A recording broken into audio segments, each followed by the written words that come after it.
The champagne flute shattered against marble, crystal fragments scattering like my carefully constructed life. I stood frozen in my ivory gown. $2,300 I'd saved for 2 years, working double shifts at Romano's, while 300 guests watched Marcus Sullivan, the man I'd loved since college, turn to face them with that politician's smile he'd been practicing. "I can't do this," he announced, his voice carrying across the cathedral with rehearsed confidence. "I won't marry someone so beneath my family's standards." The words landed like physical blows. Beneath standards. I watched his mother, Catherine Sullivan, draped in Chanel and contempt, nod approvingly from the front pew. My hands trembled against the bouquet of peonies I'd arranged myself because flowers from the florist cost too much. Whispers erupted. Camera flashes sparked. Someone's phone was already raised, recording my humiliation for whatever social media platform would devour it first. My best friend Claire gasped somewhere behind me, but I couldn't turn around, couldn't move. The cathedral's incense mixed with my nausea, the cloying sweetness making my empty stomach churn. "Marcus, please," my voice cracked, small and pathetic even to my own ears. "Sarah, don't make this harder." He didn't even look at me when he said it. "You're a waitress. My father's running for Senate. Did you really think this would work?" The answer was yes. Stupidly, desperately, yes, because he'd told me he loved me, because he'd proposed on one knee in that tiny apartment we'd shared, promising forever despite our different worlds. Because I'd believed him when he said none of it mattered. I should have known better when he insisted we move the wedding date up, when he suddenly needed to postpone meeting my parents for the 5th time, when his college friends stopped including me in conversations at his campaign events. My father had died when I was 16. My mother worked 3 jobs to keep our heads above water. I'd put myself through community college, grateful for scholarships and ramen noodles and dreams of something better. Marcus had been that dream, proof that hard work and love could bridge any gap. What a fool I'd been. "I'm sorry it had to be this public," Marcus continued, addressing the crowd now like they were voters at a rally. "But I wanted to be honest, to show integrity." Integrity. The word tasted like ash. He'd waited until I was standing at the altar, until every person we knew was watching, until there was no dignity left to preserve. This wasn't honesty. It was an execution. I dropped the bouquet. Peonies scattered across white marble. Pink petals crushed under my satin heels as I turned and ran. The cathedral doors were so heavy, my weak arms barely managing to push them open. Cold November air hit my bare shoulders, stealing what little breath I had left. The steps blurred. 27 of them. I'd counted during rehearsal, laughing about tradition and thresholds and carrying brides. Now they were just obstacles between me and escape. My dress caught on the 3rd step. I heard fabric tear, felt the heavy skirt drag, but I didn't stop. A black Mercedes idled at the curb, its engine a low purr that somehow cut through the chaos in my head. I barely registered it. The parking lot stretched before me, cars belonging to people who'd just witnessed my destruction. Where was I even running to? My apartment. Our apartment. Still had Marcus's things in it. My mother was inside the cathedral, probably crying, definitely humiliated by association. I had nowhere to go. "Miss." The voice was dark velvet, accented with something European. Italian, maybe. I spun around, nearly losing my balance in the ridiculous heels I'd practiced walking in for weeks. He stood 3 steps above me, backlit by cathedral light that turned him into a silhouette. Tall, broad-shouldered. Expensive suit that probably cost more than my car. For a moment, all I could process was the way he commanded space, how the air itself seemed to rearrange around him. I'm sorry, I didn't see you. I was apologizing. Of course I was apologizing, even now. Even after everything. You're bleeding." I looked down. My palm was cut, a thin line welling red where I'd caught myself on the cathedral door. I hadn't even felt it. Hadn't felt anything except the crushing weight of public humiliation. "It's nothing." I tried to move past him, but he shifted slightly, blocking my path without seeming to move at all. My heart hammered. Up close I could see his face. Sharp cheekbones, dark eyes that reflected cathedral light like black mirrors. a mouth curved in something that wasn't quite a smile. Young, maybe early 30s, but with the kind of presence that made age irrelevant. "Let me." He produced a handkerchief from his jacket. Actual monogrammed linen, crisp white with initials I couldn't quite read. Who carried handkerchiefs anymore? His hand reached for mine, and I should have pulled away. Should have run faster. But I was so tired of running, and his touch was surprisingly gentle as he wrapped the fabric around my palm. "Thank you." My voice wobbled. I need to breathe," he said simply. "You need to breathe." I realized I'd been holding my breath, my corset-tight bodice suddenly suffocating. I gasped, and the sound was too close to a sob. His eyes tracked the movement, cataloging my distress with an intensity that should have frightened me. "That man," he said, nodding toward the cathedral, "is a fool. You don't know him." The defense was automatic, pathetic. "I know men like him." Something dangerous flickered across his expression. "Rich boys who think the world is their playground, who break toys they never deserved to touch." The possessiveness in his tone made my skin prickle. I wasn't a toy. I wasn't anything to this stranger who appeared out of nowhere with his expensive suit and dangerous eyes, and a man stepped out of the Mercedes. Tall, built like a wall, wearing an earpiece. Security. My brain finally caught up with what I was seeing. The car. The guard. The way this stranger held himself like gravity bent around him instead of the other way around. "Who are you?" I whispered. "Someone who appreciates rare things when he sees them." His thumb brushed across my wrapped knuckles, the touch sending electricity up my arm. "And you, Sarah Mitchell, are very rare indeed." Ice flooded my veins. "How do you know my name?" "I know many things." He released my hand but didn't step back, keeping me in the orbit of his presence. "I know your mother is Maria Mitchell, who works at St. Catherine's Hospital. I know you graduated top of your class from community college. I know you've been saving for law school but spent it all on a wedding to a man who was never going to marry you." Horror and fury warred in my chest. "You're insane. Have you been following me?" "Observing." He said it like there was a difference. "Making sure you were worth the investment." "Investment?" The word came out shrill. "I'm not. This is crazy. Get away from me." I shoved past him, or tried to. He let me go, but I felt his gaze tracking me like a physical weight. My dress dragged across concrete, the train now filthy and torn. I made it 5 steps before his voice stopped me. "Your ex-fiancé owes me money, Sarah." I turned slowly. "What?" "Marcus Sullivan, or rather his father owes me, $2 million to be precise." His smile was sharp enough to cut. "Borrowed for the Senate campaign, due 3 weeks ago. They're avoiding my calls. This couldn't be real. This was shock, or a breakdown, or something. That has nothing to do with me. Doesn't it?" He descended the steps with predatory grace, each movement deliberate. "You were about to become family, complicit in their debts, their schemes." "I didn't know about any debts. I believe you."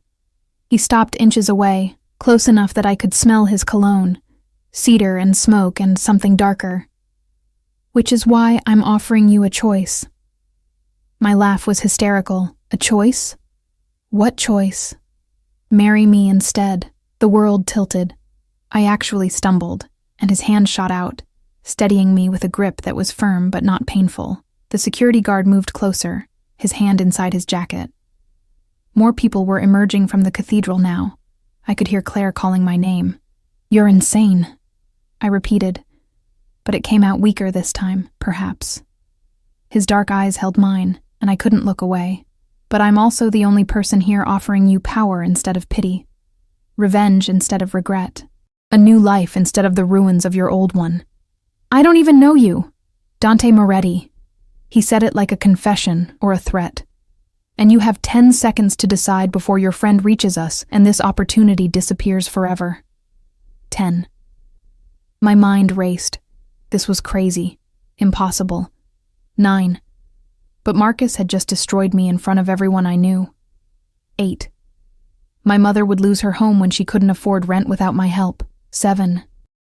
I had $300 in my bank account and nowhere to go. 6. This stranger, Dante, knew things about me, had been watching. That should terrify me. 5. It did terrify me. 4. But so did everything else. 3. Claire's voice was closer. Sarah, wait. 2. Dante's hand extended, palm up, waiting. 1. I put my hand in his. His fingers closed around mine like a trap snapping shut, and his smile was triumph and possession, and something that made my stomach drop.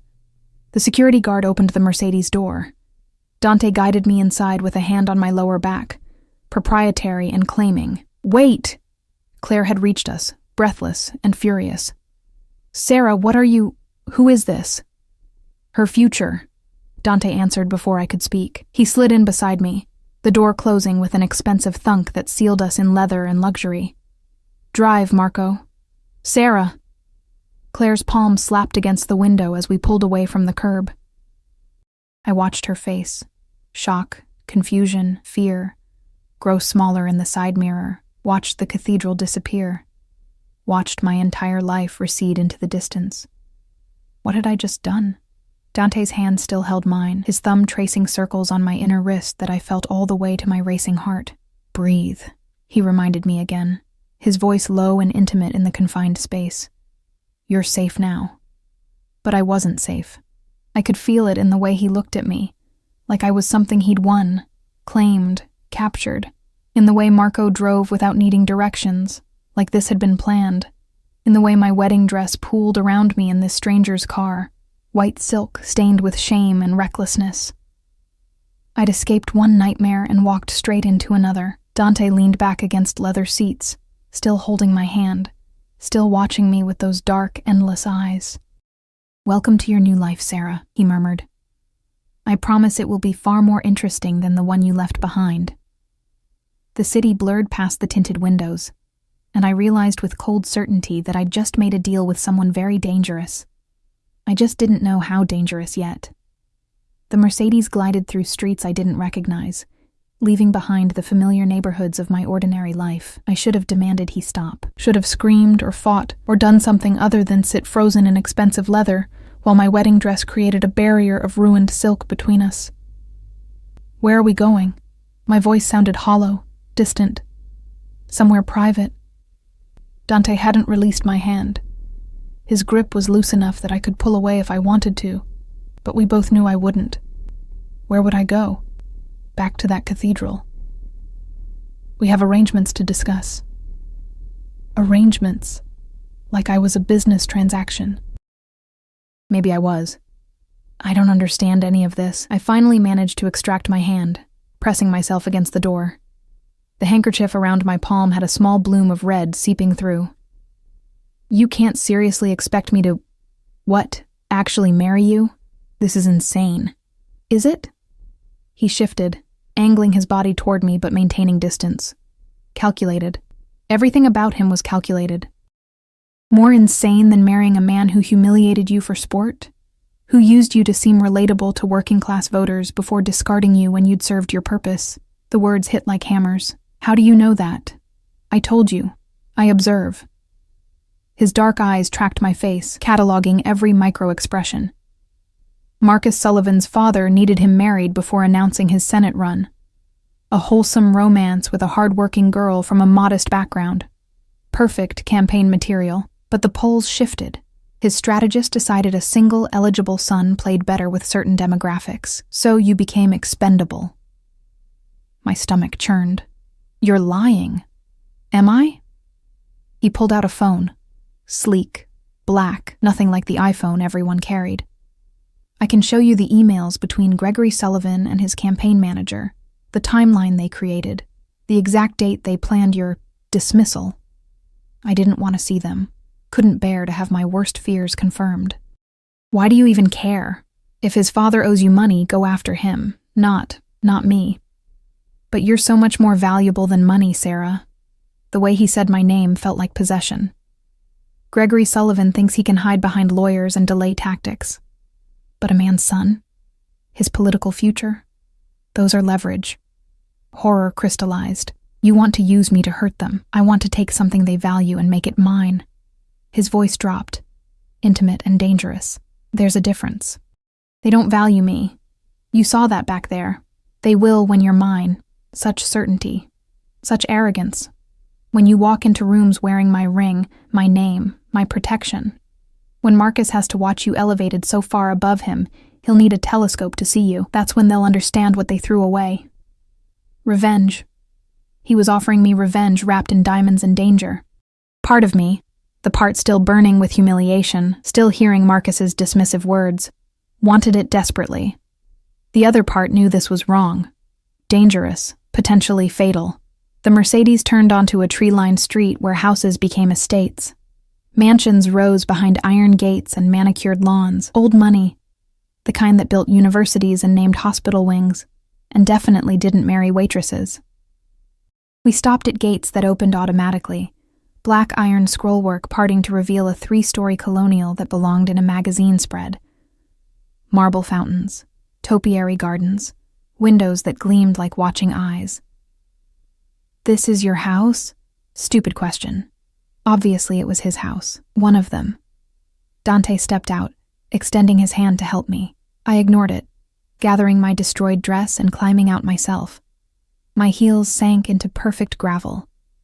"I have properties in Boston, New York, Milan, but this one is private. Secure. Secure."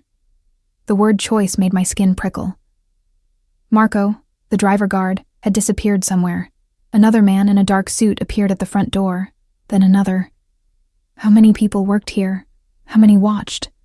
"I can't do this." I backed toward the car. "This is crazy. You're a stranger. I can't." "Sarah." He moved closer, not touching but somehow surrounding me anyway. "Look at me." God help me. I did. "I'm offering you a way forward," he said quietly. "Not just revenge, security. Your mother's hospital bills covered. Yes, I know about those too. Law school tuition. A life where you'll never have to smile at rude customers or work double shifts or settle for less than you deserve. All I'm asking in return is your name on a marriage certificate and your presence at my side when required." "Why?" The question burst out. "Why me? You could have anyone." "Why would you want?" "Because you're perfect." His hand lifted slowly, giving me time to retreat. When I didn't, his fingers brushed my cheek, tucking back a strand of hair that had escaped my elaborate updo. Beautiful enough to make Marcus bleed with regret. Smart enough to learn quickly, vulnerable enough to need me, and proud enough to hate that you do. The analysis was clinical and intimate all at once. I should have been offended. Instead, I felt seen in a way Marcus never managed in 3 years together. "What happens if I say no?" I whispered. Something flickered in his expression. "You walk away. I have Marco drive you wherever you want to go. Your mother's apartment, presumably, where you'll explain to her what happened and figure out how to rebuild from nothing." He paused. "And I find another way to collect what the Sullivans owe me. Threat. Definite threat beneath the pleasant words. And if I say yes, then we go inside. You clean up, change clothes, and we discuss terms like civilized people." His thumb traced my jaw, the touch light but electric. No pressure, no rush, just conversation. Every instinct screamed that this was dangerous, but those same instincts had told me Marcus loved me, that everything would work out, that good things happened to good people. My instincts were clearly garbage. "Just conversation," I repeated. "You have my word." The word of a man who admitted to stalking me, who knew intimate details of my life, who commanded security guards and multiple properties, and God knew what else. But what choice did I have? Pride wouldn't pay rent. Dignity wouldn't cover my mother's insulin costs. I nodded. Dante's smile was victory and hunger wrapped together. His hand moved to my lower back, guiding me up marble steps. The front door opened before we reached it. Another guard, this one with gray in his hair and scars on his knuckles. "Welcome home, sir." His eyes barely flickered to me. "Everything is prepared. Thank you, Vincent." Dante led me through a foyer that could have swallowed my entire apartment. Marble floors, crystal chandelier, a staircase that curved like something from a movie. "This is Sarah. She'll be staying with us. See that the east wing is prepared. She'll need clothes, toiletries, anything she requires. Staying. Present tense, like it was already decided. Vincent nodded once and disappeared. How many people worked here? How many followed Dante's orders without question? This way. Dante's hand remained on my back, proprietary and warm through the thin fabric of my dress. He guided me through hallways lined with art that looked expensive and old. We ended up in a study. Dark wood, leather furniture, floor-to-ceiling bookshelves, and a desk that probably cost more than my car. He poured amber liquid from a crystal decanter. Whiskey, you need it. I don't drink whiskey. You do now. He pressed the glass into my hand, then poured his own. To new beginnings. I didn't toast, just took a sip and nearly choked on the burn. Dante's mouth curved in amusement. Sit. He gestured to a leather chair. Please. I perched on the edge, my dress cascading around me in ruined waves. The bodice dug into my ribs, the train pooled on expensive carpet. I felt ridiculous and small and completely out of my depth. Dante sat across from me, perfectly at ease in his domain. Let's discuss terms. Terms, I echoed numbly. The marriage will be real in every legal sense. Ceremony, certificate, binding contract. You'll take my name, live in my house, appear at my side when required. He sipped his whiskey, watching me over the rim. In exchange, all your debts are cleared. Your mother's medical expenses covered indefinitely, a monthly allowance, shall we say 50,000, and law school tuition when you're ready. 50,000, monthly. I made that in a year of double shifts and degrading tips. What about... I couldn't believe I was asking. Physical expectations? None. His answer was immediate. I won't touch you unless you ask me to. This is a business arrangement, not a romance. Relief and strange disappointment warred in my chest. For how long? 2 years minimum. After that, we can renegotiate. Divorce if you want, with a settlement that ensures you never have to depend on anyone again. 2 years. I could survive 2 years of anything, couldn't I? People endured worse for less. And what do you get out of this? I demanded. Besides revenge on people who owe you money? A wife. He said it simply. In my world, family means everything. A man without a wife, without the stability of marriage, is viewed as incomplete, unreliable. There are business opportunities that require respectability. So, I'm a prop. You're a partner. His eyes held mine. I take care of what's mine, Sarah. And if you agree to this, you'll be mine in every way that matters. The possessiveness should have repulsed me. Instead, it sparked something dangerous in my chest. Marcus had been ashamed of me. Dante wanted to claim me. I need time to think. Of course. He stood, extending his hand. Vincent will show you to your room. Fresh clothes are being prepared. Take a shower, rest, eat something. We'll talk more at dinner. I let him pull me up, his hand engulfing mine. And if I decide no, then Marco drives you home tomorrow morning. No strings, no consequences. He raised my hand to his lips, pressing a kiss to my wrapped knuckles that felt like sealing a bargain. But you won't say no, Sarah. How do you know? Because you're already imagining Marcus's face when he sees you again. His smile was wicked and knowing.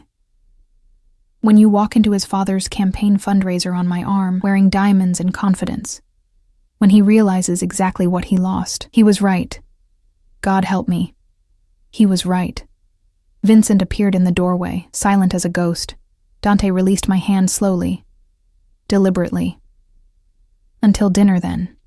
I followed Vincent through more hallways, up that sweeping staircase, past closed doors and watching portraits. The east wing was its own apartment, bedroom, bathroom, sitting room, all decorated in cream and gold and understated luxury. Clothes are in the closet, miss, Vincent said. Dinner is at 7. Someone will fetch you. Then I was alone. I stood in the center of a bedroom bigger than my entire apartment, still wearing my destroyed wedding dress, and started laughing. The sound was unhinged, bordering on hysterical. What was I doing? What was I actually considering? My phone buzzed in the hidden pocket I'd sewn into my dress. 17 missed calls from Claire. 8 from my mother. 3 from unknown numbers, and and one text from Marcus. We need to talk about the apartment, not sorry. Not an explanation. Just logistics about our shared lease and his stuff, and the mundane details of untangling a life together. I threw the phone across the room, then I unzipped my dress, the one I'd saved for, dreamed in, believed represented my future. It fell in a puddle of ivory silk and shattered dreams. I stepped out of it, leaving it there like a shed skin. The bathroom was marble and mirrors. I caught my reflection, makeup smeared, hair falling from its pins, the cuts on my palm still seeping blood through Dante's monogrammed handkerchief. I looked like a disaster, a victim. I looked like someone who needed saving. The shower had 6 different settings and water pressure that felt like heaven. I stood under scalding heat until my skin turned pink, washing away makeup and hairspray and the lingering smell of cathedral incense. When I finally emerged, wrapped in a towel softer than anything I'd ever owned, the closet had been filled. Dresses, jeans, sweaters, all in my size, all expensive, all perfectly coordinated. Someone had been very thorough in their observations. I should have been terrified by that level of surveillance. Instead, I felt something darker, something that whispered, "If he's been watching this long, he must really want you." God, I was broken. Marcus had broken something fundamental in me if I found stalking flattering. I chose jeans and a cashmere sweater that probably cost more than my monthly rent. They fit perfectly. Of course they did. 7 o'clock arrived too quickly. A knock at my door revealed another guard. Younger, built like he crushed cars for fun. "Miss Mitchell, dinner is ready." I followed him down, back through the mansion to a dining room that could have seated 20. Dante sat at the head of a table set for 2. Still in his suit, but with his jacket removed, sleeves rolled to reveal forearms corded with muscle and... Were those scars? Sarah. He stood as I entered, perfect manners from a dangerous man. "You look beautiful." "I look like I'm wearing someone else's clothes." "You're wearing your clothes. Everything in that closet is yours now." He pulled out a chair. "Hungry?" I was starving. Hadn't eaten since yesterday, too nervous about fitting into my dress. The irony wasn't lost on me. Dinner was Italian. Pasta with truffle oil, salad with balsamic older than me, bread that melted on the tongue. We ate in tense silence, Dante watching me like I might disappear if he looked away. "Have you decided?" he asked finally. I set down my fork, met those dark, dangerous eyes. Thought about Marcus's text, about my mother's insulin costs, about law school dreams gathering dust, about revenge and safety and the intoxicating idea of being wanted instead of tolerated. "I have conditions," I heard myself say. Dante's smile was pure satisfaction. "Name them." "My mother never knows the truth. She thinks this is, I don't know, love at first sight. Romance. Something Agreed. Normal. I finished my degree, law school like you said. That's non-negotiable. Of course. And... I took a breath. "If you ever lie to me, the deal is off. I've had enough of lies." Something shifted in his expression. Respect, maybe. "I'll never lie to you, Sarah. I might not tell you everything, but what I do say will be truth." It wasn't exactly a promise of honesty, but it was more than Marcus had ever offered. "Then yes," I said, sealing my fate. "I'll marry you." Dante was around the table before I could blink, pulling me to my feet, his hands framing my face with a gentleness that contradicted everything else about him. "You won't regret this." "I already regret it," I whispered. "Good." His thumb traced my lower lip, the touch electric. "Regret means you're thinking, and thinking will keep you safe." Safe from what? But he didn't answer. Just pressed a kiss to my forehead, chaste, claiming, and stepped back. "We marry in 3 days," he said. "That gives you time to prepare, to say goodbye to your old life properly." 3 days. 72 hours until I became Mrs. Dante Moretti. What had I done? The next morning arrived with weak sunlight filtering through curtains I hadn't closed, and a knock that jolted me awake in sheets I didn't recognize. For one blissful second, I forgot everything. Then reality crashed back, the cathedral, Marcus's betrayal, Dante's dark eyes and dangerous proposal, my acceptance. "Miss Mitchell?" A woman's voice, accented and polite. "May I come in?" I pulled the covers to my chin like they could protect me from my choices. "Yes?"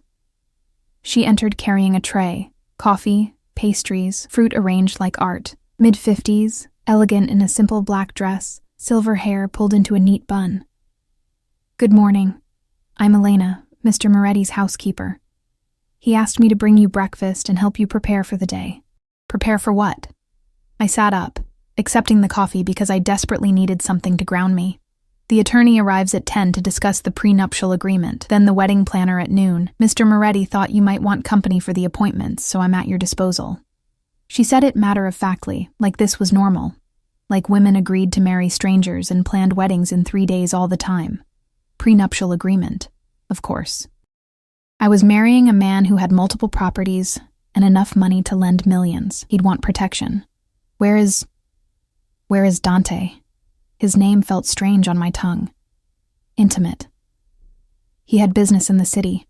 He'll return this evening. Elena moved through the room with practiced efficiency, opening curtains, laying out clothes I hadn't chosen. He left instructions that you're free to explore the house and grounds, but please don't leave the property without Marco. Prison. Gilded and beautiful, but still a cage. What if I want to see my mother? The question came out sharper than intended. Elena's expression softened. "Then Marco will drive you. Mr. Moretti only asks that you don't go alone. For safety." "Safety from what?" She didn't answer, just smiled professionally and gestured to the breakfast tray. "Eat, please. You'll need your strength for today." The attorney arrived precisely at 10. A woman in her 60s with sharp eyes and sharper suits. Margaret Chen, senior partner at some law firm I'd never heard of, but that probably charged more per hour than I made in a week. We sat in Dante's study, documents spread across that enormous desk. Elena had stayed, a quiet presence in the corner that somehow made everything less terrifying. "This is very straightforward, Miss Mitchell," Margaret said, sliding papers toward me. "In the event of divorce, you receive a settlement based on length of marriage. 1 year minimum nets you $2 million. Each additional year adds another $1 million.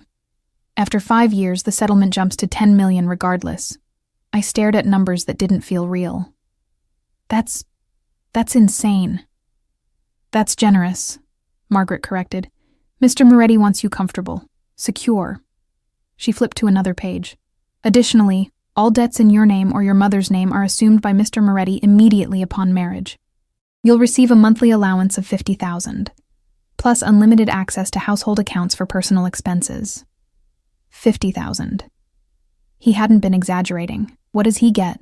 I asked. "What am I giving him besides my name?" Margaret's eyebrow lifted slightly. "Your presence, your discretion, your loyalty for the duration of the marriage. You agree not to discuss Mr. Moretti's business dealings with anyone outside this household. You agree to accompany him to social and business functions as required. You agree to maintain the appearance of a committed, loving marriage in public."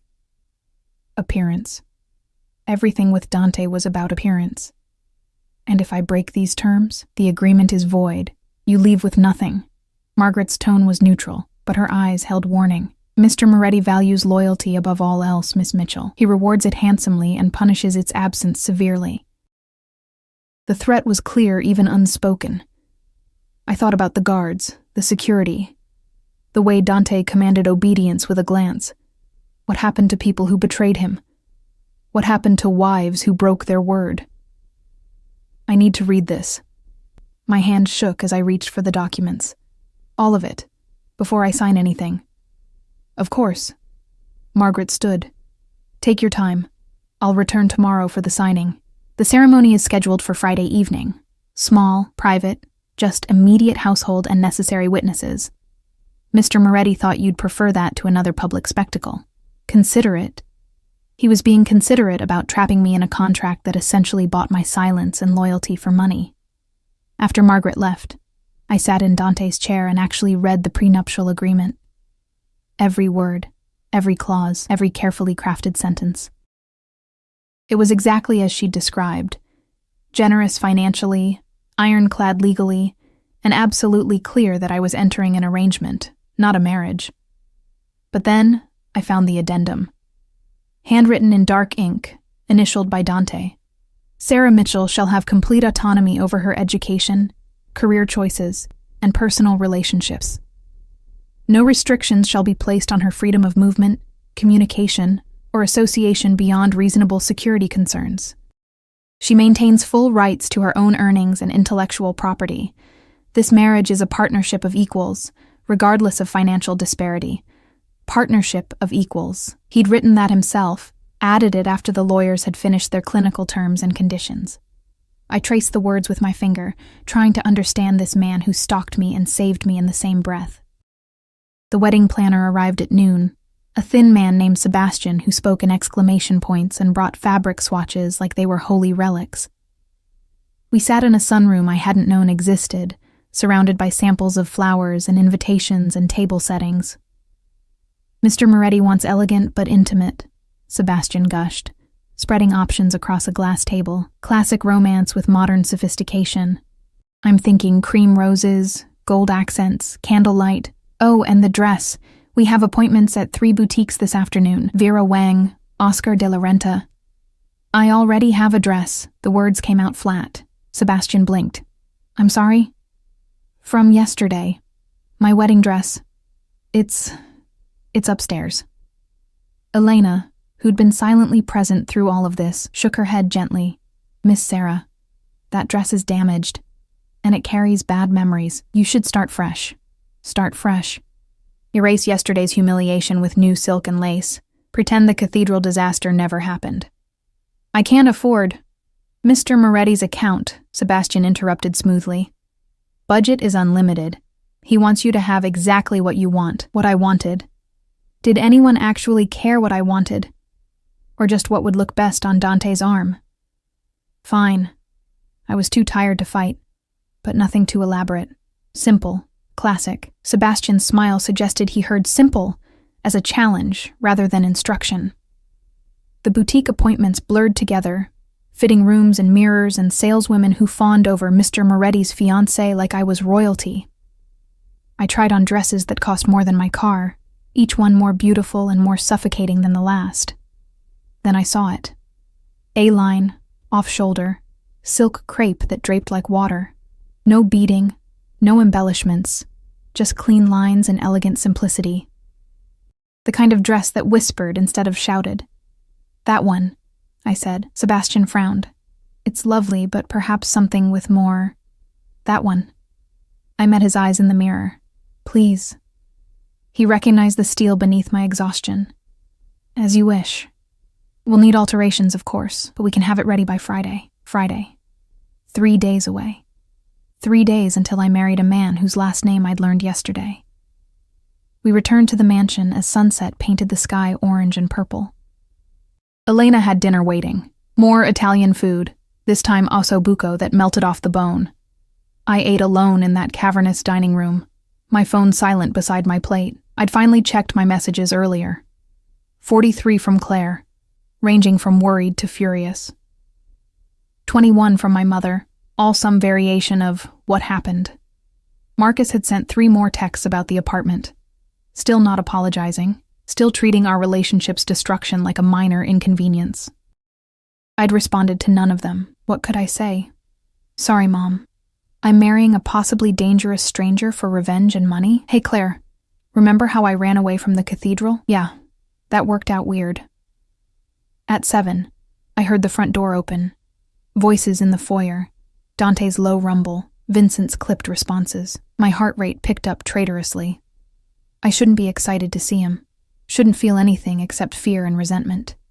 But when he appeared in the dining room doorway, still in his suit, dark hair slightly mussed, I felt something complicated unfurl in my chest. Sarah. His eyes tracked over me, cataloging, assessing. How was your day? Exhausting. I set down my fork. I signed my life away to lawyers and wedding planners. You haven't signed anything yet. He moved closer, loosening his tie. Margaret said you wanted to read everything first. Smart. You added an addendum about autonomy. He paused. You read that far? I read all of it. I turned in my chair to face him. Partnership of equals. You wrote that. I meant it. He pulled out the chair beside me, not across the table, but right next to me, close enough that I could smell cedar and smoke. This arrangement works only if you have agency.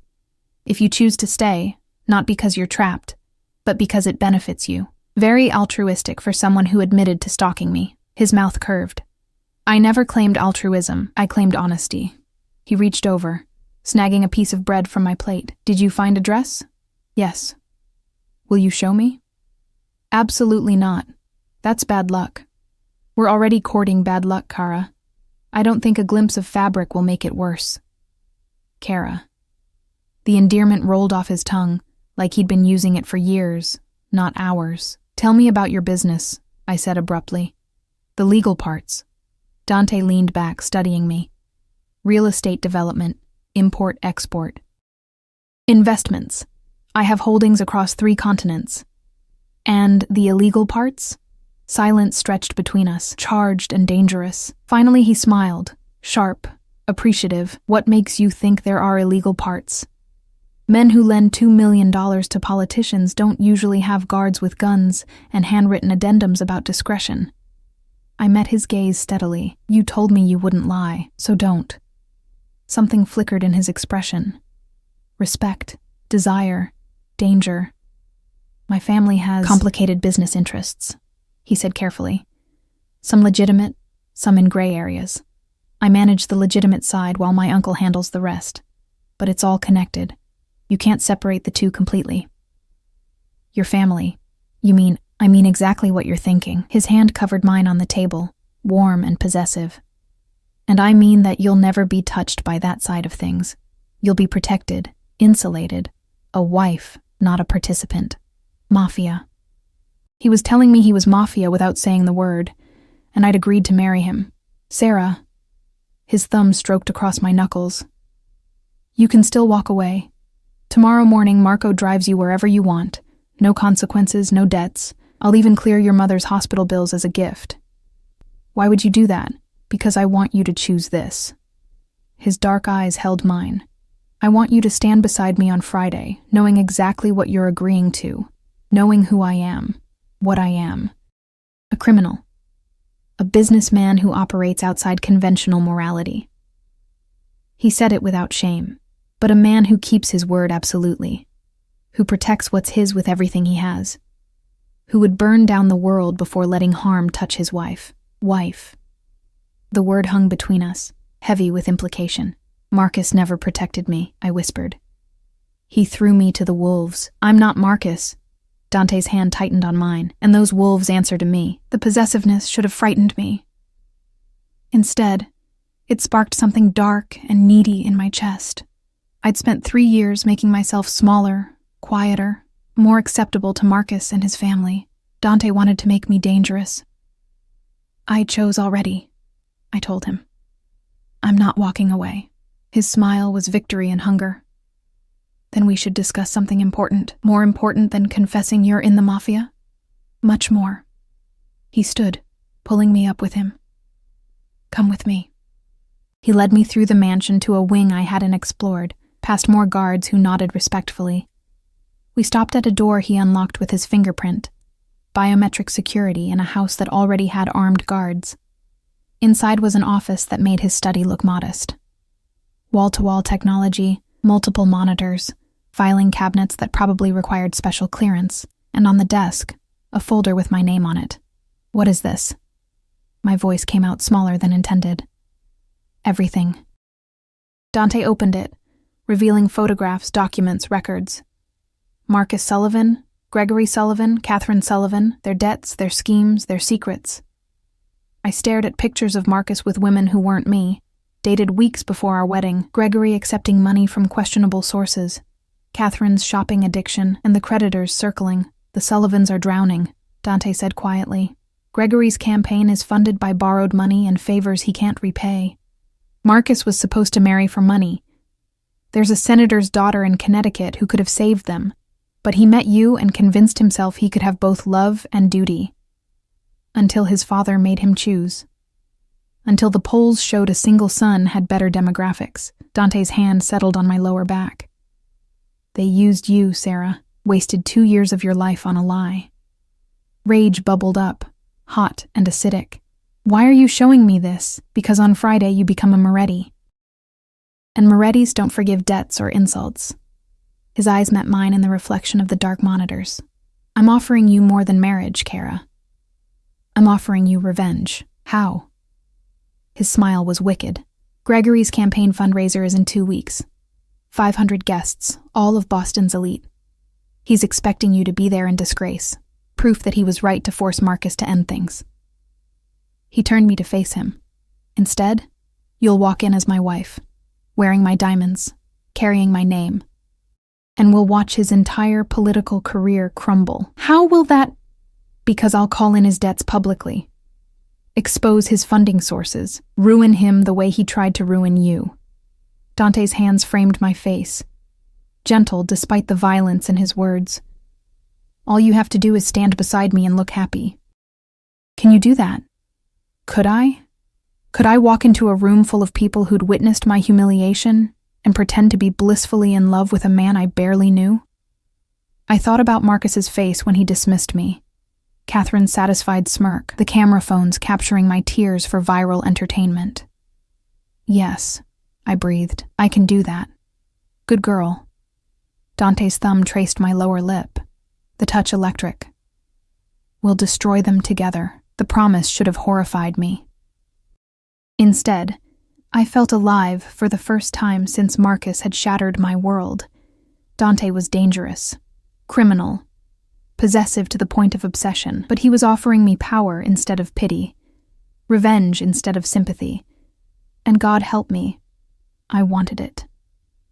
Friday arrived wrapped in autumn fog and the suffocating weight of finality. I woke at dawn, unable to sleep, my wedding dress hanging like a ghost in the corner of my room, the second wedding dress in a week. The universe had a cruel sense of humor. Elena knocked softly at 6, entering with coffee and something that looked like determination. Your mother called the house line. She's concerned. Concerned. Understatement of the century. I'd finally called her 2 days ago, spinning a story about meeting Dante at a charity event months ago, about secret dates and hidden romance, about love at first sight that couldn't wait. She'd been skeptical, hurt that I'd kept secrets, but ultimately relieved I wasn't drowning in the aftermath of Marcus's betrayal alone. I hadn't told her the truth, couldn't. The lie tasted like ash, but it was kinder than reality. Is she coming? I asked. Mr. Moretti sent a car for her at 8. She'll arrive by 9. Elena set down the coffee, her expression softer than usual. He also asked me to give you this, a small box, black velvet, unmistakably expensive. Inside, a ring that stole my breath, emerald-cut diamond, at least 3 carats, surrounded by smaller stones that caught morning light and threw rainbows across the walls. The band was platinum, delicate, beautiful. The note beneath it was in Dante's handwriting. You deserve beauty that doesn't come with shame. My throat tightened. This was wrong. All of this was wrong. The dress, the ring, the marriage built on revenge and contracts instead of love. But Marcus had proven love was just another lie people told themselves. At least with Dante, I knew exactly where I stood. At least he'd never pretended to be something he wasn't. The morning blurred into preparation. Hair styled in soft waves instead of the elaborate updo I'd planned with Marcus. Makeup natural, understated. I looked like myself, just polished. The dress fit perfectly after alterations. Silk crepe skimming my body like water. Off-shoulder sleeves elegant and simple. I looked beautiful.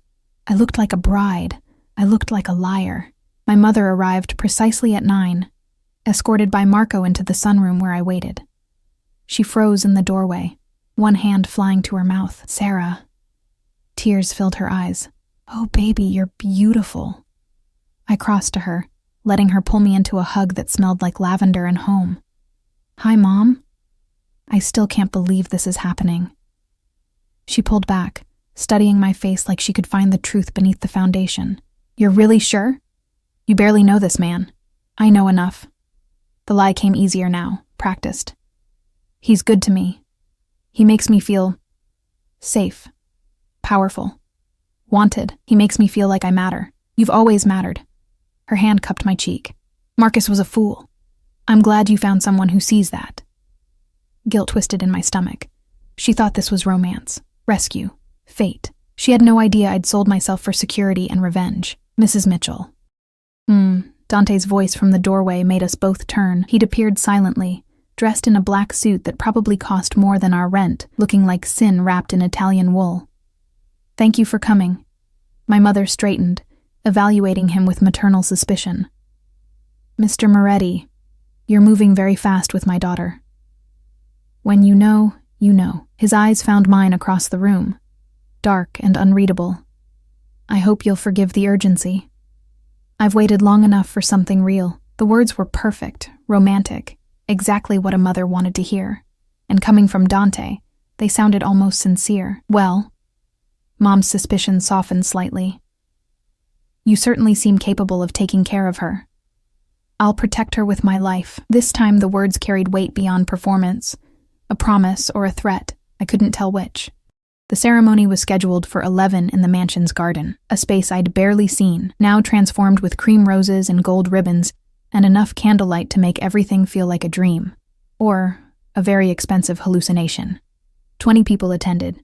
Elena, Vincent, Marco, other household staff whose names I'd learned over 3 days. Margaret Chen as witness. A priest who didn't ask questions. And my mother, sitting in the front row, crying quietly into tissues. No one from my old life. No Claire, no co-workers, no friends who'd watched Marcus destroy me. This wedding was sealed off from that world entirely, like it existed in a separate dimension. Maybe it did. I stood in a small room off the garden, staring at my reflection while Elena fussed with my veil. Simple tool. Nothing like the cathedral-length monstrosity I'd worn before. Through the window, I could see guests taking their seats. Could see Dante standing at the altar, talking quietly with the priest. You can still run, I told my reflection. Out the back, through the gardens, down the driveway, Mr. Moretti would find you. Elena's voice was matter-of-fact. He always finds what belongs to him. I don't belong to anyone. She met my eyes in the mirror, something almost pitying in her expression. You will after today. Music started. String quartet, Pachelbel's canon, traditional and safe. Elena handed me a bouquet of cream roses and stepped back. It's time, Miss Sarah. I walked through French doors into autumn sunlight, my heels clicking on stone pathways. Every eye turned to me, but I only saw one pair, dark, intense, tracking my approach like a predator watching prey. Dante stood perfectly still as I moved toward him, his expression unreadable, except for something hungry flickering in his gaze. When I reached the altar, he extended his hand. I took it, feeling his fingers close around mine like a trap snapping shut. You're shaking, he murmured, too low for anyone else to hear. Terrified, I admitted. Good. Fear keeps you sharp. His thumb stroked my palm. You look exquisite, Kara. The priest began speaking, words about love and commitment and forever. I barely heard them, too focused on Dante's hand holding mine. The way he watched me like I was the only person in existence, this man who'd stalked me and saved me and trapped me in 3 days of whirlwind decisions. Do you, Dante Alessandro Moretti, take this woman to be your lawfully wedded wife? I do. No hesitation, absolute certainty. And do you, Sarah Elizabeth Mitchell, take this man to be your lawfully wedded husband? The moment stretched. I could feel my mother holding her breath. Could sense Elena and Vincent and all the guards watching. Could see something dangerous flash across Dante's face. Not anger, but intensity that bordered on desperation. He wanted this. Needed it for reasons that had nothing to do with revenge. I do. His smile was victory and possession and relief, all tangled together. The priest pronounced us husband and wife, and Dante's hand cupped my face with shocking gentleness. May I? He asked, voice low. I nodded. He kissed me like he was claiming territory. Thorough, possessive, absolute. His mouth moved against mine with practiced skill, tongue teasing my lips until they parted. The kiss deepened, grew heated, and I forgot we had an audience. Forgot this was performance. Forgot everything except the taste of him and the way his hand fisted in my hair like he was afraid I'd disappear. Someone cleared their throat. We broke apart, and I was breathless, dizzy. "Mrs. Moretti," Dante said, testing my new name. "Welcome to your new life." The reception was intimate, champagne and Italian pastries, music and conversation. My mother pulled me aside during the third glass of wine, her eyes wet with emotion. "He looks at you like you're his whole world," she whispered. "I've never seen anyone look at someone that way." I glanced at Dante across the garden. He was talking with Vincent, but his eyes tracked me constantly, possessive and vigilant. He's intense. Intense is better than indifferent. She squeezed my hand. "Marcus never looked at you like that, like he'd burn the world down if someone hurt you." Accurate. Disturbingly accurate. The party wound down by 3. My mother left with promises to visit soon. Still crying happy tears. The staff dispersed, and suddenly it was just Dante and me, standing in a garden full of dying roses and melting candles. "Well," I said into the silence, "we did it. We did."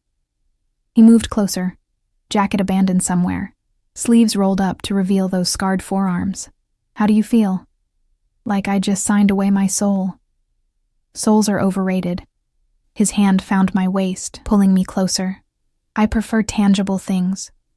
Your name on legal documents, your ring on your finger, your body in my house. You said no physical expectations. I said I wouldn't touch you unless you asked." His other hand traced my spine, the touch burning through silk. "Have you changed your mind about that clause?" I should say no. Should establish boundaries, but his kiss at the altar had awakened something hungry and reckless, and I was so tired of being careful. "What if I have?" The words came out breathless. Dante's eyes darkened. "Then I'd carry you upstairs and spend our wedding night showing you exactly what kind of husband I can be." His mouth brushed my ear. "I'd peel this dress off slowly, kiss every inch of skin I uncovered, make you forget Marcus ever existed." Heat pooled low in my stomach. "That's very confident. I'm very skilled." His teeth grazed my earlobe. "Say yes, Sarah. Ask me to touch you." God, I wanted to. Wanted to lose myself in physical sensation and forget the complicated reality of what we'd done. But something held me back. Pride, fear, the last shred of self-preservation. "Not tonight." I stepped back, putting distance between us. "Tonight, I need to process this." Disappointment flickered across his face, quickly masked. "Of course. Whatever you need."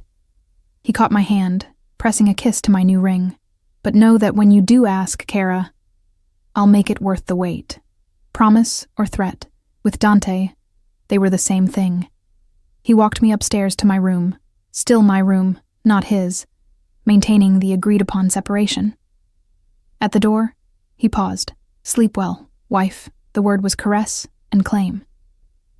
"Tomorrow, we start planning for the fundraiser. Revenge," I said softly. "That's what this is really about, isn't it? Not marriage, it's about both." His knuckles traced my jaw. "I get a beautiful wife and the satisfaction of destroying my enemies. You get security and the pleasure of watching Marcus suffer. Everyone wins.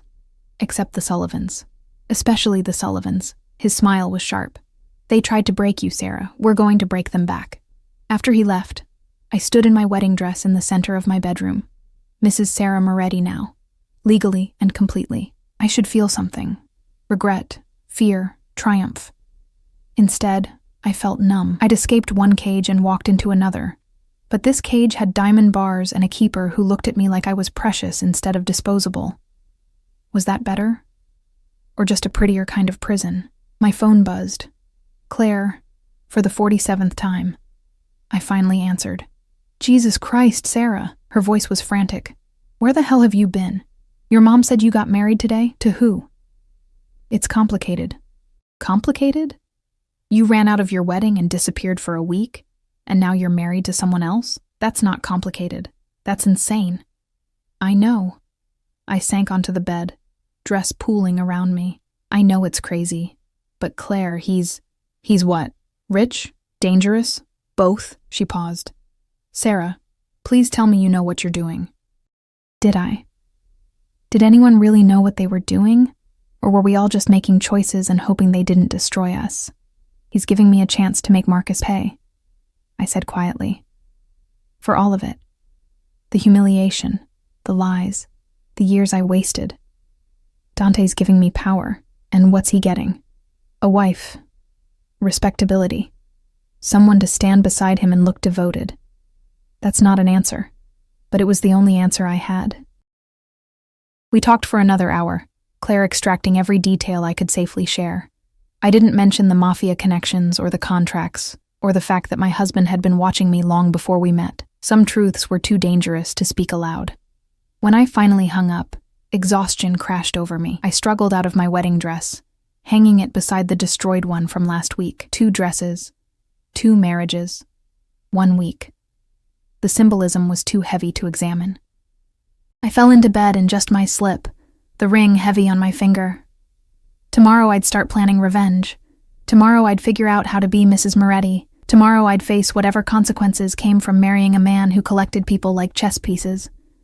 But tonight, I let myself imagine Marcus's face when he saw me again. When he realized what he'd thrown away. When he understood that I wasn't broken. I was dangerous. And I smiled in the darkness. Something cold and sharp unfurling in my chest. Dante had promised me revenge. I was going to take it. 2 weeks passed in a strange blur of luxury and lessons. Dante was gone most days. Business he didn't elaborate on. Meetings with men who had cold eyes and expensive watches. But evenings belonged to preparation. He taught me how to move through his world, how to hold a champagne flute like I'd been doing it all my life, how to smile politely while cutting someone down with carefully chosen words. The fundraiser isn't just about revenge, he explained one night over dinner, both of us seated at opposite ends of that ridiculous table. It's about establishing you as untouchable. They need to see you've risen so far above them that their opinions became irrelevant. I'm still me, I protested. A waitress playing dress-up. You're Mrs. Dante Moretti. His eyes held mine across crystal and candlelight. That name carries more weight than Marcus's entire family legacy. Own it. So I practiced. Practiced walking in heels that cost more than my old monthly salary. Practiced small talk with Elena, who'd spent decades navigating wealthy circles. Practiced holding my head high when everything in me wanted to shrink and hide. The dress Dante chose for the fundraiser arrived 3 days before the event. Midnight blue silk that hugged every curve before flowing to the floor, a neckline that dipped dangerously low, a slit that showed leg with every step. Diamonds accompanied it, a necklace that had belonged to his grandmother, he said, earrings that caught light and threw stars across walls. Too much, I protested when Elena fastened the necklace. The stones were cold against my skin, heavy with history and expectation. Perfect, Dante corrected from the doorway. He'd appeared silently, dressed in a tuxedo that made him look like he'd stepped out of a film noir, dangerous and beautiful, and absolutely in control. You look like you were born to wear those. I was born to wear clearance rack polyester. He crossed the room, stopping behind me so we both faced the mirror. His hands settled on my bare shoulders, warm and possessive. You were born to be extraordinary. Marcus was too stupid to see it. I'm not. The compliment landed wrong, too intense, too possessive, but when I met his eyes in the reflection, I saw something beyond possession. Pride, maybe, or satisfaction that his investment was paying dividends. Ready? He asked. No, absolutely not. But I nodded anyway. The fundraiser was held at the Fairmont Copley Plaza, all crystal chandeliers and marble columns and old money pretension. We arrived fashionably late, Dante's hand firm on my lower back as Marco opened the car door. Cameras flashed immediately. Apparently my disastrous first wedding had made me newsworthy, and my marriage to Dante Moretti had amplified that interest. Smile, Dante murmured against my ear. Let them see you're happy, I smiled. Let the cameras capture Mrs. Moretti in diamonds and designer silk, looking nothing like the broken girl who'd fled a cathedral 2 weeks ago. Inside, the ballroom was packed with Boston's elite. Politicians and businessmen, old families and new money, everyone dressed in their finest and clutching cocktails like weapons. Conversations stuttered when we entered. Heads turned. Whispers erupted. Is that Sarah Mitchell? I heard she married some Italian businessman. God, that dress! Dante's hand tightened possessively. Chin up, Kara. You're the most beautiful woman here, and you're mine. Let them choke on their jealousy. We moved through the crowd like royalty. Dante greeting people with easy confidence while I smiled and nodded and tried not to vomit. Then I saw them. Marcus stood near the bar, talking with his father and a group of older men in suits. He looked the same. Blonde hair perfectly styled, blue eyes that had once made me weak, that politician's smile firmly in place. Catherine hovered nearby, dripping in diamonds that suddenly looked cheap compared to what I wore. They hadn't seen us yet.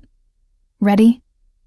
Dante's voice was dark honey, dangerous and sweet. I took a breath, straightened my spine, let the rage I'd been nurturing for 2 weeks crystallize into cold determination. Yes. We crossed the ballroom, Dante's hand never leaving my back. People parted for us instinctively, sensing predator and prey dynamics they couldn't quite name. We stopped 3 feet from Marcus's group. Gregory. Dante's voice cut through their conversation like a blade. How unexpected to see you here. Gregory Sullivan turned, his smile faltering when he recognized Dante. Then his eyes landed on me, and the smile died completely. Mr. Moretti, we weren't expecting you. I'm sure. Dante's arm wrapped around my waist, pulling me close. I don't believe you've met my wife. Sarah Moretti, though you might remember her as Sarah Mitchell. Marcus's glass slipped from his fingers. Crystal shattered on marble, champagne spreading like blood. His face had gone white, eyes tracking from me to Dante and back like he couldn't process what he was seeing. Sarah? His voice cracked. What, how? Hello, Marcus. I kept my tone pleasant, cordial, like greeting an old acquaintance instead of the man who'd destroyed me publicly. You're looking well. Marriage clearly suits some people. Catherine had gone rigid, her expression cycling through shock, fury, and something that looked like fear. She recognized Dante's name. Everyone did, and she understood what my presence on his arm meant. This is impossible, Marcus sputtered. You can't just... We were engaged 2 weeks ago. Engaged to you. I let my smile sharpen. Married to him. Turns out when someone actually values you, things move quickly. Dante's hand traced my spine, the touch intimate and claiming. Sarah and I have known each other for months. We kept things quiet until the timing was right. The lie rolled off his tongue smoothly. Your public rejection simply accelerated our timeline. Months? Gregory had found his voice, but it shook slightly. That's... Sarah, surely you can see how this looks. Like I upgraded significantly? I interrupted, channeling every etiquette lesson Elena had drilled into me. I know exactly how it looks, Gregory. It looks like your son did me a tremendous favor. Other people were watching now, drawn by the tension and shattered glass. Camera phones appeared. This would be on social media within minutes. Sarah Mitchell, humiliated bride, now glittering on the arm of one of Boston's most powerful men. We should talk, Marcus said desperately, reaching for my arm. Privately. There's been a misunderstanding. Dante's hand shot out, catching Marcus's wrist before he could touch me. The movement was casual, almost lazy, but I felt the violence beneath it. My wife doesn't take private meetings with ex-boyfriends. Surely you understand. Let go of me. Marcus tried to pull away. Couldn't. Dante's grip was iron wrapped in silk. Gladly, Dante released him with a slight push that made Marcus stumble, but let's be clear.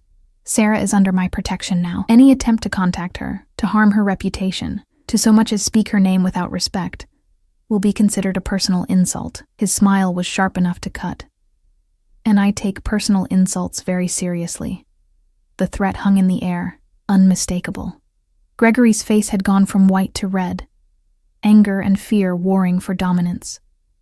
Catherine looked like she might faint. Speaking of insults, Dante continued, his tone pleasant as poison, we should discuss your debt, Gregory. $2 million, 3 weeks overdue. I've been patient, but my patience has limits. This isn't the place. Gregory glanced around at listening ears and watching eyes. We can discuss this privately? Why? Dante's voice carried. ensuring everyone nearby heard. You made your son's personal life public. Seems only fair your financial troubles receive the same treatment. You bastard, Marcus hissed. This is about her, isn't it? You're doing this because I left her. I'm doing this because you're a spoiled child who thinks actions don't have consequences. Dante's hand tightened on my waist.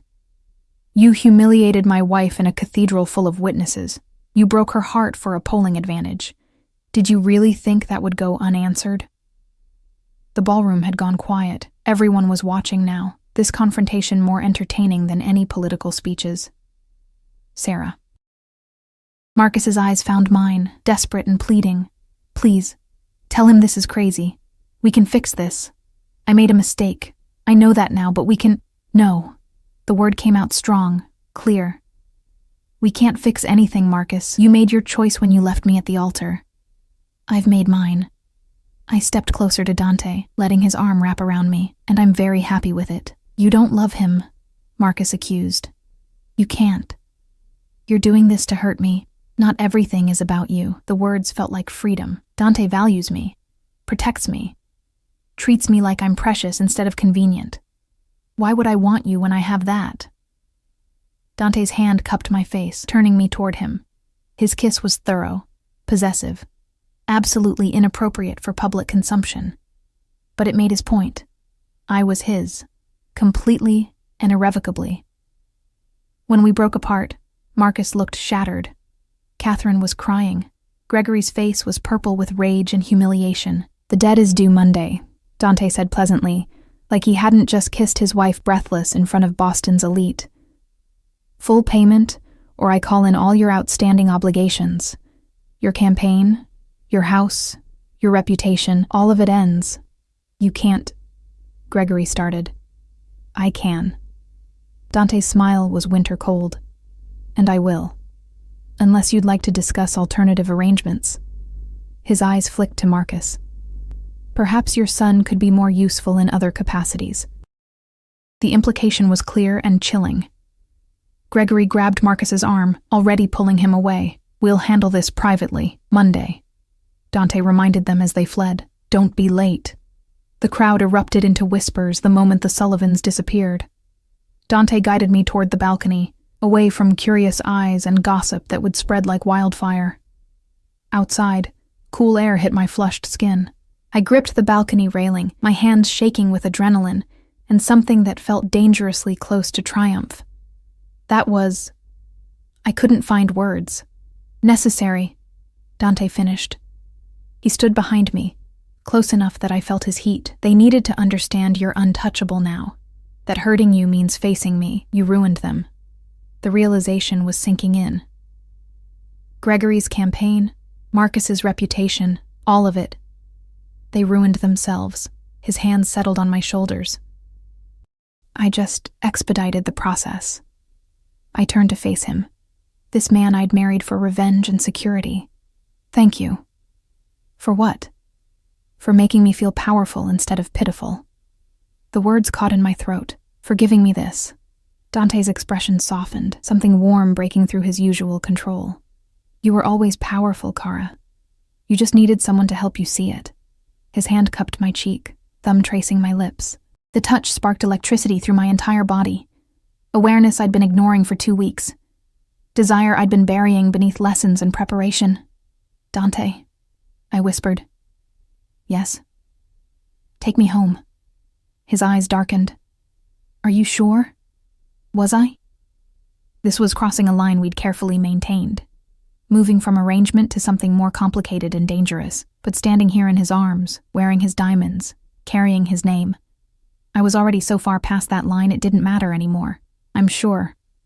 The ride home was torture, Marco driving while Dante and I sat in the back seat, the air between us charged with everything we weren't saying. His hand rested on my thigh, burning through silk, a promise of what waited. We made it through the front door before control shattered. Dante pressed me against the wall in the foyer, his mouth claiming mine with hunger barely leashed. I kissed him back desperately, 2 weeks of tension and denial exploding between us. Upstairs, he growled against my lips. Now! He lifted me, actually lifted me like I weighed nothing, and carried me up that sweeping staircase, past my room, past closed doors, to the master suite I'd never entered. His bedroom was dark and masculine, leather and wood and windows overlooking the gardens. But I barely saw it before he had me on his bed, dress riding up my thighs, his body covering mine.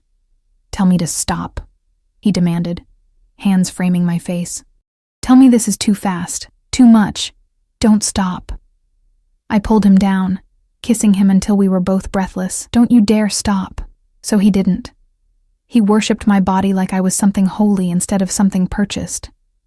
Kissed every inch of skin he uncovered, whispered Italian endearments against my throat, made me forget Marcus, forget humiliation, forget everything except the pleasure building between us. When he finally entered me, his eyes locked on mine, dark and intense and absolutely focused.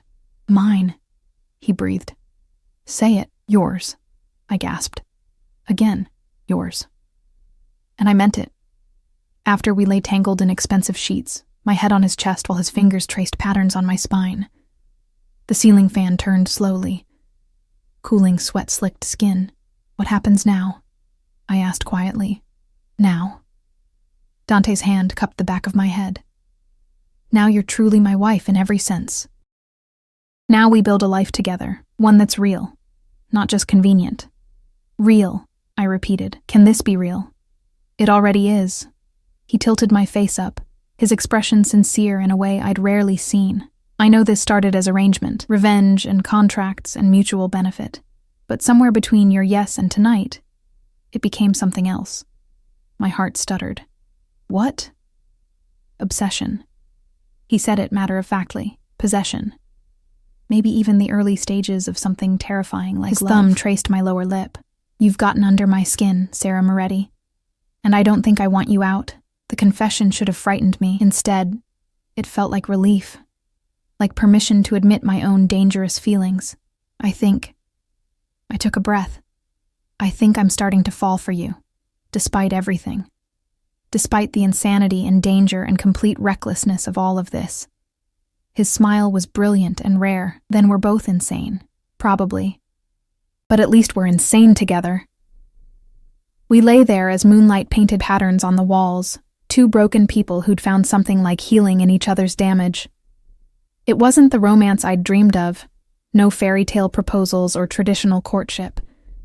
But it was honest, real, built on truth instead of pretty lies. Monday came too soon. I woke in Dante's arms, tangled in his sheets, wearing nothing but his grandmother's necklace. He was already awake, watching me with an expression that made my heart race. "Good morning, wife. Good morning, husband." The words still felt strange. "What happens today?" "Gregory pays or loses everything." He kissed my forehead. "Either way, it's handled." "And Marcus?" "Marcus learns that some mistakes have permanent consequences." I should have felt guilty, should have cared about their destruction. But lying in Dante's arms, safe and wanted and valued, I couldn't find any sympathy for the family that had tried to break me. My phone buzzed on the nightstand. A text from Claire. "Holy shit, you're everywhere. Call me." I opened social media to find myself viral. Pictures from the fundraiser, me in Dante's arms, wearing diamonds, looking radiant. Marcus's stricken face, the Sullivans' hasty exit. Headlines screamed about revenge weddings and Cinderella stories and the girl who traded up spectacularly.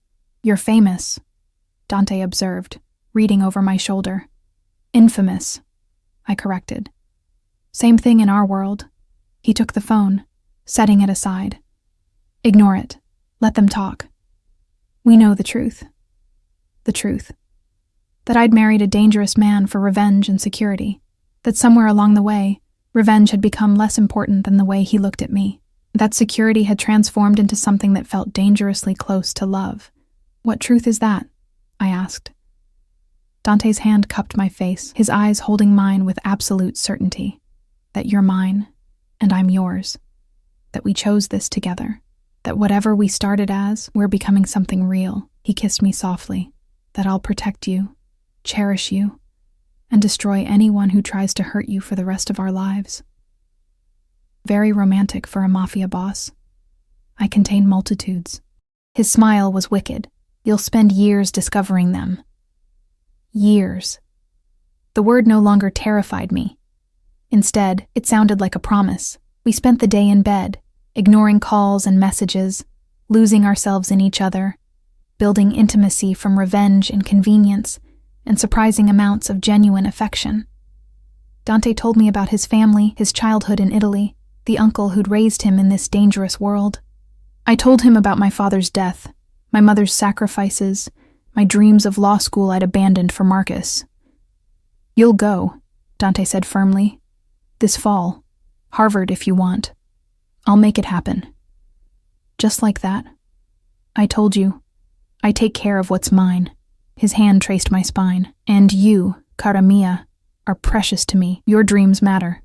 No one had ever said that before. No one had ever made my ambitions feel important instead of inconvenient. That evening, Vincent knocked on the bedroom door with news. The Sullivan payment arrived. Full amount, plus interest. Dante smiled against my shoulder. "And the campaign?" "Suspended indefinitely. Gregory's withdrawing, citing family matters. Perfect." Dante's satisfaction was tangible. "Thank you, Vincent." After he left, I turned to look at my husband. "It's over then. They paid. The revenge is complete." "Is it?" Dante's eyes held mine. "Do you feel avenged?" I considered it. Marcus was ruined professionally and personally. His father's political career was dead. Their family reputation was shattered. Everything they'd valued had been stripped away. But more than that, I had everything they'd tried to deny me. Education, security, a partner who valued me. I'd won in ways that went beyond their destruction. "Yes," I said finally. "I do." "Good." He pulled me closer. "Then we can focus on building instead of destroying, on our future instead of their past. Our future." 6 months ago, my future had been Marcus and modest dreams, and making myself smaller to fit his world. Now it stretched before me, vast and uncertain and thrilling. Law school and Dante's protection, and a life where I didn't have to shrink anymore. "I love you," I said suddenly. The words surprised us both. Dante's expression transformed, vulnerability breaking through his usual control. "Already? Is it too soon?" "No." He kissed me thoroughly, deeply. "It's perfect timing. Because I've been falling since I saw you on those cathedral steps, looking broken and beautiful and furious." "That's when you decided?" "That's when I knew you were mine." His hand tangled in my hair, possessive and tender. "I would have waited years if necessary. But you gave me weeks. Gave me yourself. Gave me forever. Forever is a long time, not long enough." His smile was everything, danger and devotion and dark promises. "Not nearly long enough with you." We kissed as moonlight filled the room, two damaged people who'd found unexpected healing and calculated revenge. Our story wasn't traditional or safe or anything resembling normal, but it was ours, built on honesty and hunger, and the understanding that sometimes the best futures grow from the ashes of destroyed pasts. Marcus had tried to break me. Instead, he'd freed me to become something stronger. Mrs. Sarah Moretti, wife, law student. Woman who'd traded humiliation for power and found love in the ruins. I wouldn't change a single moment, not even the pain, especially not the pain, because it had led me here, to Dante's arms, to my own strength, to a future that finally felt like mine. And that, I thought as my husband kissed me senseless, was the sweetest revenge of all.